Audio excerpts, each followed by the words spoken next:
लोमशेश्वर, चित्रपथा नदी, रूपकुंड, रत्नेश्वर तथा वैंतेश्वर का महात्म्य।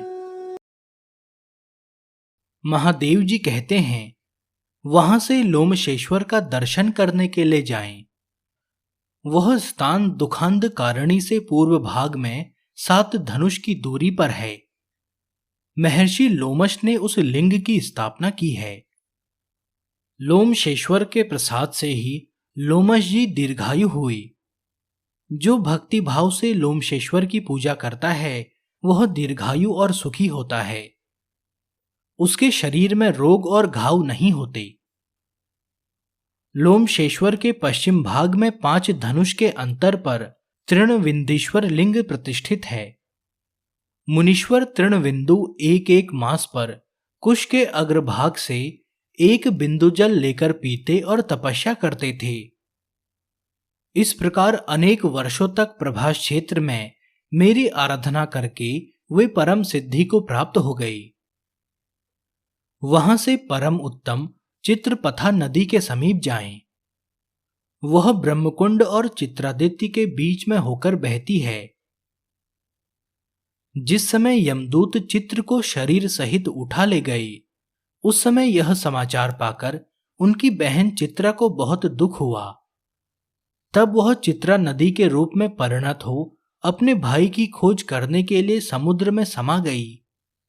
ब्राह्मणों ने उसका नाम चित्रपथा रख दिया। जो मनुष्य चित्रपथा में स्नान करके चित्रादित्य का दर्शन करता है वह सूर्य देव के परम धाम में जाता है। कलयुग में चित्रपथा नदी अंतर्ध्यान हो गई है। केवल वर्षा काल में उसका दर्शन होता है। भोजन करके या बिना भोजन किए, रात में या दिन में, पर्व के समय अथवा बिना पर्व के, मनुष्य पवित्र हो या अपवित्र, जब जहां जिस अवस्था में चित्रपथा नदी का दर्शन करे वही उसका पुण्य काल है। उसका दर्शन ही पुण्य पर्व है। कोई समय विशेष उसकी महत्ता का कारण नहीं होता।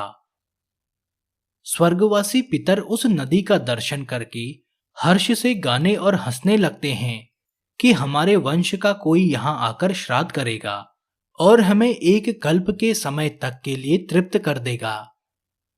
यूं जानकर सब पापों के नाश और पितरों की तृप्ति के लिए वहां स्नान और श्राद्ध करना चाहिए।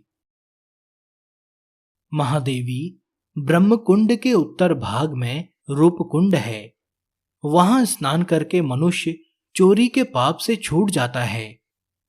उसमें स्नान करने के प्रभाव से उसके वंश में 7 जन्मों तक कोई चोर और क्रूर नहीं होता। जो शस्त्र से मारे गए हों अथवा पापी रहे हों, ऐसे पूर्वजों की मुक्ति के लिए वहां शिवरात्रि को विशेष रूप से पिंडदान आदि कार्य करने चाहिए। वहीं उत्तम रत्नेश्वर लिंग है, जिसकी स्थापना साक्षात भगवान विष्णु ने की है।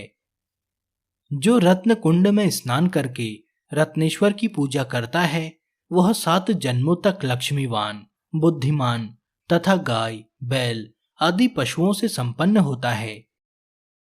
जो श्रवण नक्षत्र और द्वादशी के योग में विधिवत उपवास करके भक्तिपूर्वक उनकी पूजा करता है वह मनोवांछित फल को पाता है। पार्वती, वह स्थान मुझे विशेष प्रिय है। मैं वहां सदा निवास करता हूं और प्रलय काल में भी उसका त्याग नहीं करता। वह सुदर्शन नामक वैष्णव क्षेत्र कहा गया है। उसका विस्तार सब ओर 36 धनुष तक है। इस सीमा के भीतर जो कोई अधम प्राणी भी कालवश मृत्यु को प्राप्त होते हैं उन्हें परम पद की प्राप्ति होती है। जो लोग वहां भगवान विष्णु की प्रीति के लिए सोने का गरुड़ और पीतांबर दान करते हैं उन्हें यात्रा का उत्तम फल प्राप्त होता है। रत्नेश्वर से उत्तर में 3 धनुष की दूरी पर विनता नंदन गरुड़ के द्वारा स्थापित वैंतेश्वर लिंग है।